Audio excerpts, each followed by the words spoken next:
Oh shit, not again.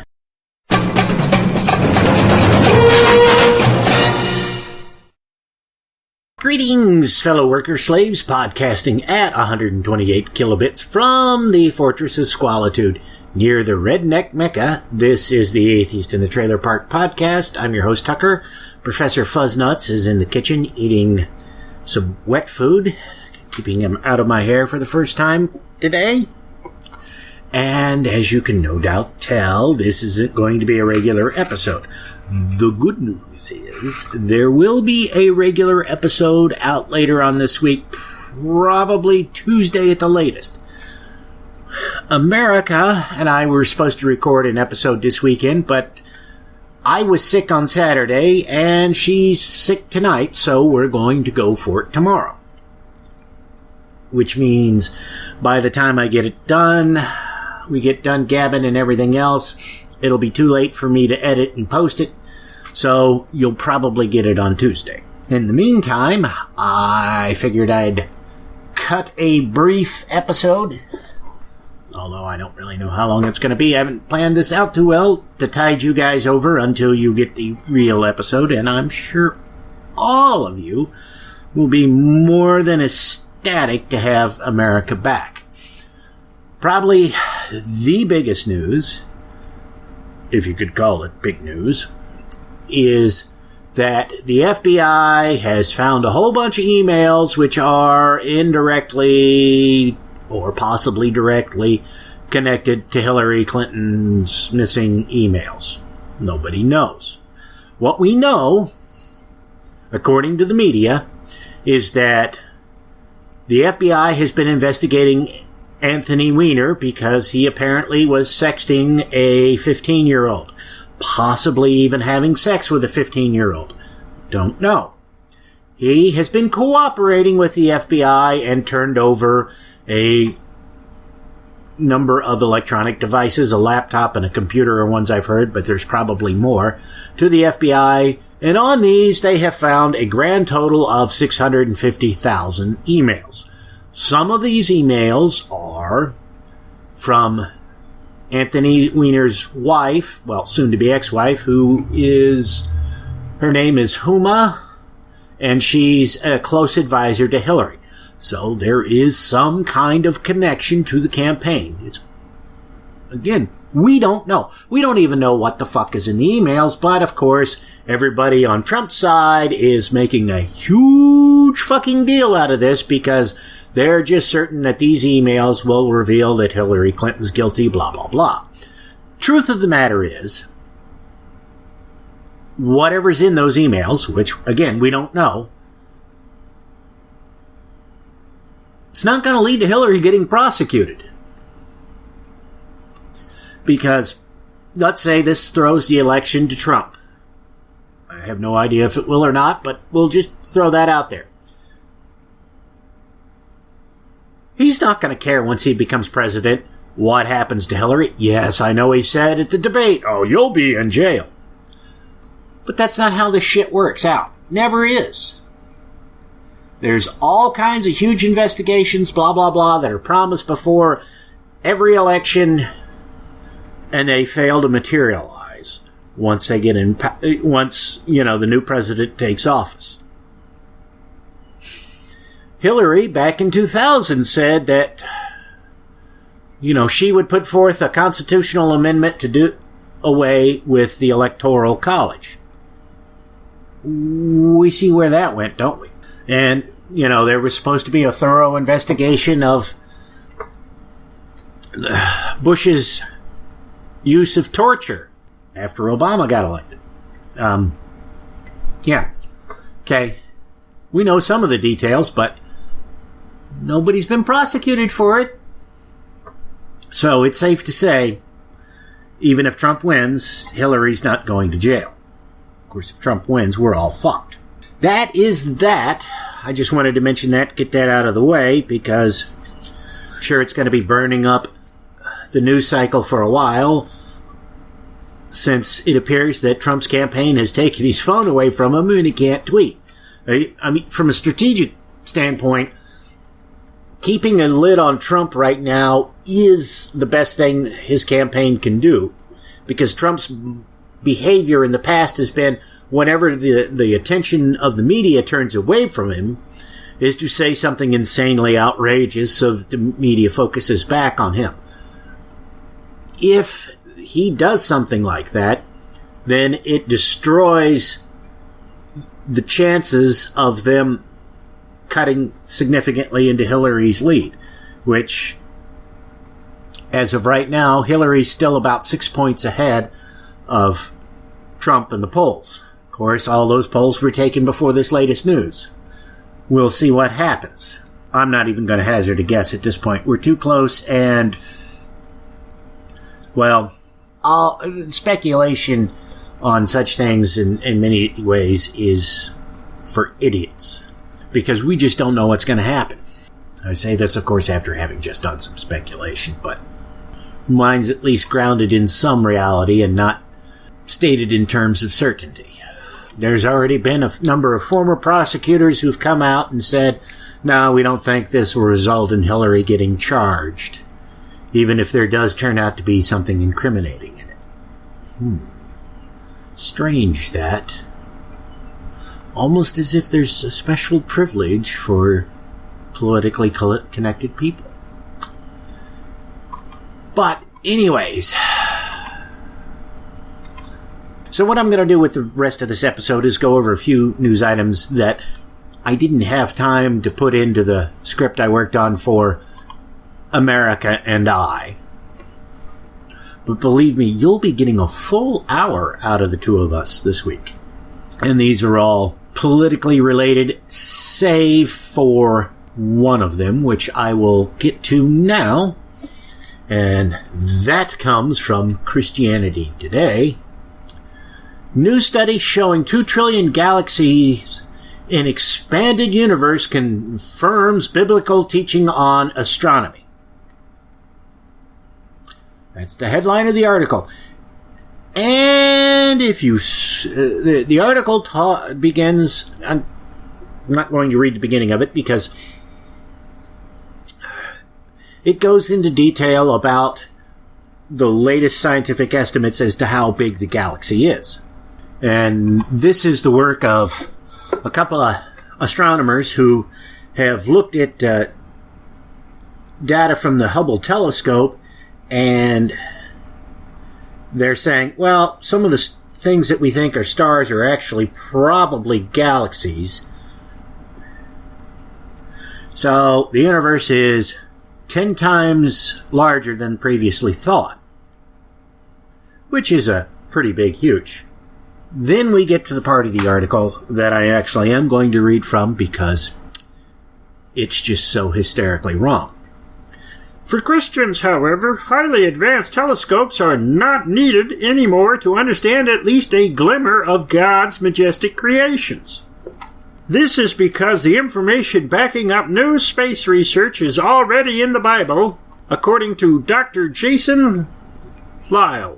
Apologetics Ministry Answers in Genesis, a.k.a. Ken Ham, recently published an article adapted from Lyle's book, Taking Back Astronomy, according to CBN News. In the article, Lyle points out that the Bible indicates in several verses that the universe has been stretched out or expanded. For instance, he cites Isaiah 40:22, which says that God stretches out the heavens like a curtain and spreads them out like a twin to dwell in. Okay. Why is there no number associated with the size of the universe? I mean, if you're going to claim that this is an actual scientific fact, the only way you can justify it is by citing a figure given in the Bible for the size of the universe. Oh, well, they didn't have the term for light year back then. Why not? Maybe because they didn't have recognition that the speed of light existed? You know, I mean, it's fairly easy. Anybody without any scientific equipment can test the fact that light travels faster than sound. So you know one of them has a speed. Now obviously, they could not have figured out with stone knives and bear skins the actual speed of light. But they could have grasped the concept that light does have a speed. They could have grasped the concept of distance. They just giving a specific number for the size. It is 10,000 cubits upon cubits upon cubits upon cubits upon cubits upon cubits would have sufficed. I mean, that's all it would take. And you can't say, oh, yes, but that would be redundant and the Bible would never be redundant. Oh, fucking read Numbers. And the various other books in the Bible that are nothing but buttfucker begat ass rape. Ass rape begat nose picker. Nose picker begat fart knocker. Fart knocker begat wiener rhymer. Wiener rhymer begat dingleberry. Dingleberry begat, and so on and so on and so on. But to go back to the article, Answers in Genesis says this would suggest that the universe has actually increased in size and perhaps is still expanding because God has stretched it out after creating it. That's different than facts. We can, when a scientist says the universe is expanding, he's not saying this based on pulling it out of his ass. There are specific benchmarks which they use to determine whether or not this is happening. That's different than a metaphor like stretches out the heavens like a curtain and spreads them out like a tent to dwell in. That's flowery language. That doesn't mean anything in terms of specifics. That's like saying the wind stretches the sail before the ship. That doesn't tell you how much wind, how fast it's going to propel the ship.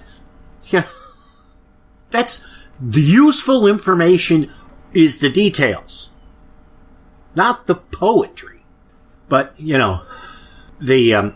whereas the scientists can give you all kinds of detailed information like size of the universe, how fast it's expanding, things like that.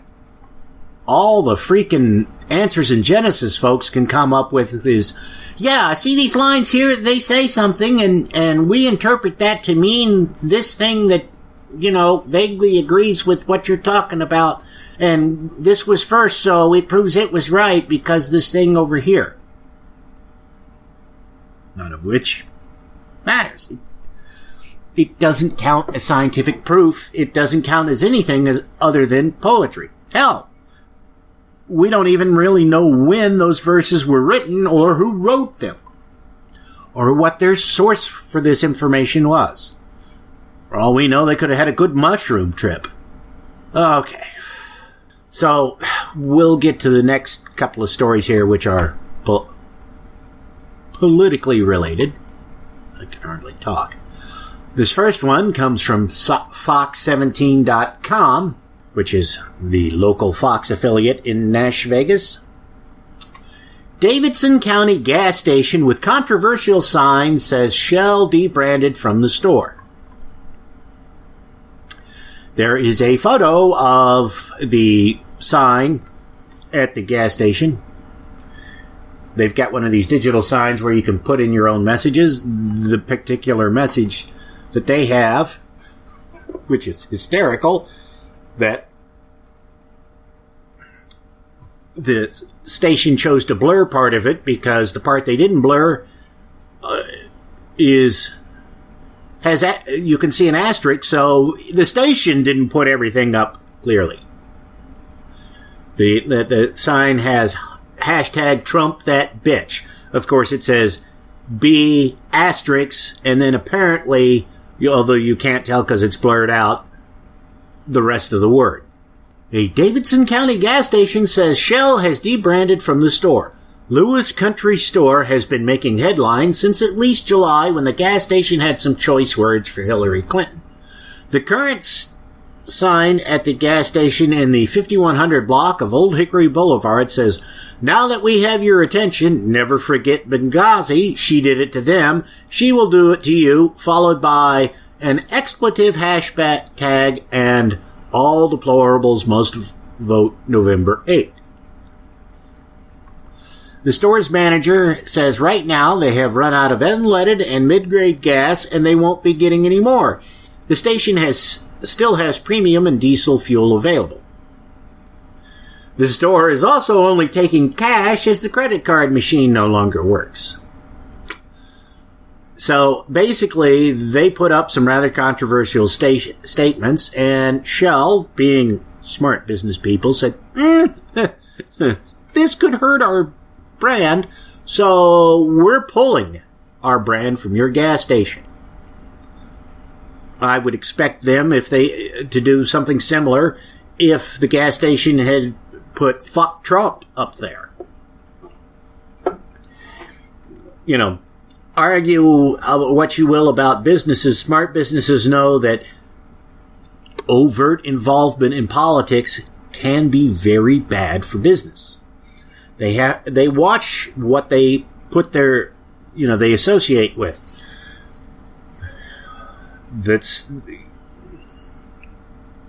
And yes, while it did benefit Chick-fil-A for a couple of days, they've quietly backed off their anti-gay stance, at least publicly.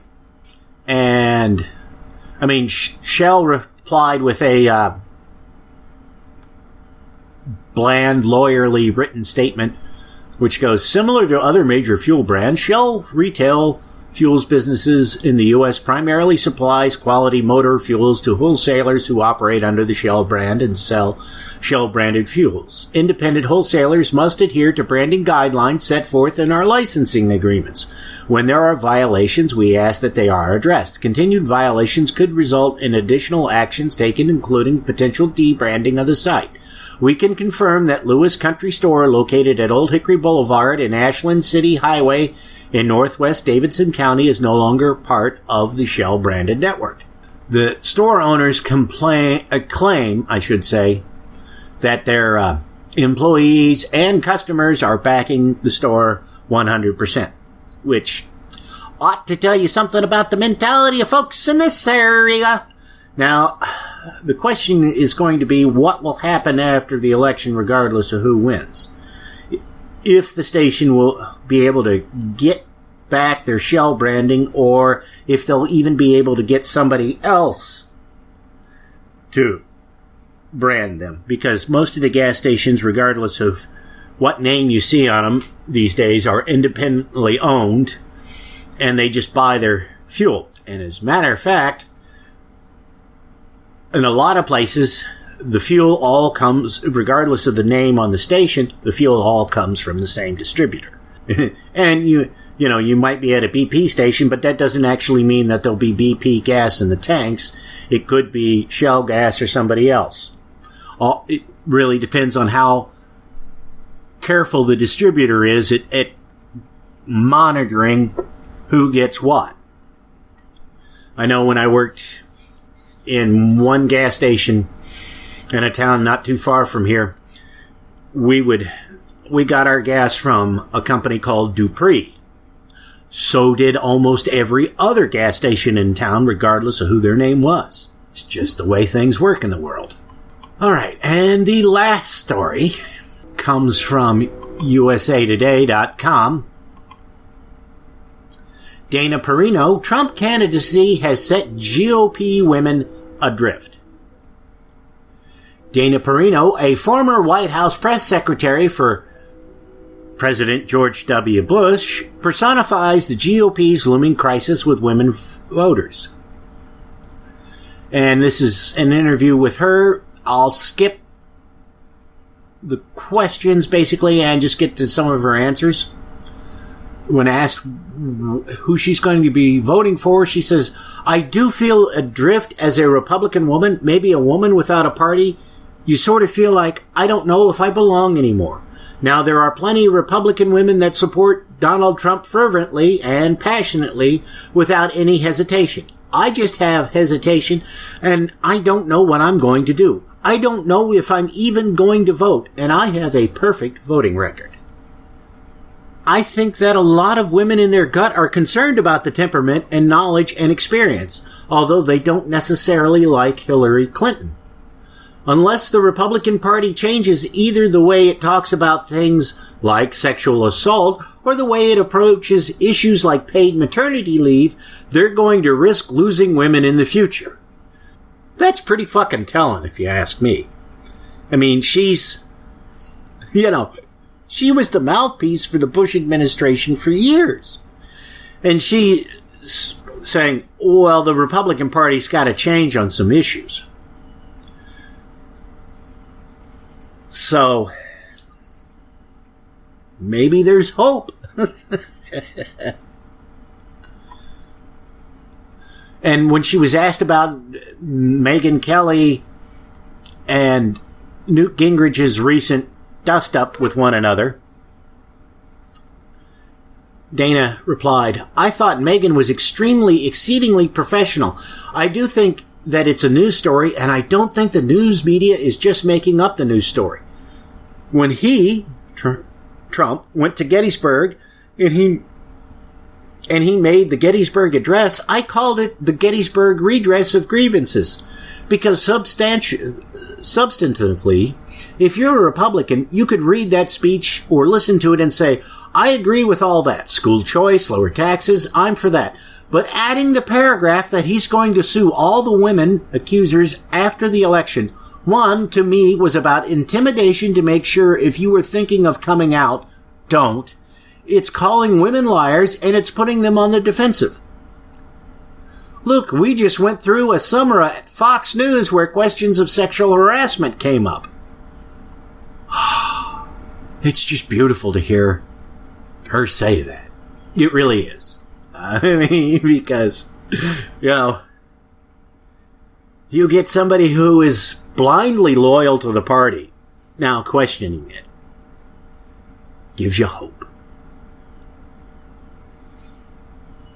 All right, I'm going to wrap this up here so I can get this edited, and I will get it posted tonight and Tuesday at the latest, assuming nothing goes wrong. You will get a full episode with me and America. That's it for this episode of The Atheist in the Trailer Park Podcast. You can subscribe to the show on iTunes, Stitcher, as well as just about anywhere else podcasts can be found. Many of the episodes are also on YouTube. Follow the show on Twitter. @TParkAtheist is the show's Twitter handle. It's on Facebook at facebook.com/trailerparkatheist.com. If you happen to like the podcast, please rate it on iTunes. If you'd like to support the podcast, there's a donate button on the show notes page. You can support it via Patreon at patreon.com/TNTucker. Thanks for listening. Say goodnight, Fosnuts. All I know is this violates every canon of respectable broadcasting. Damned cat.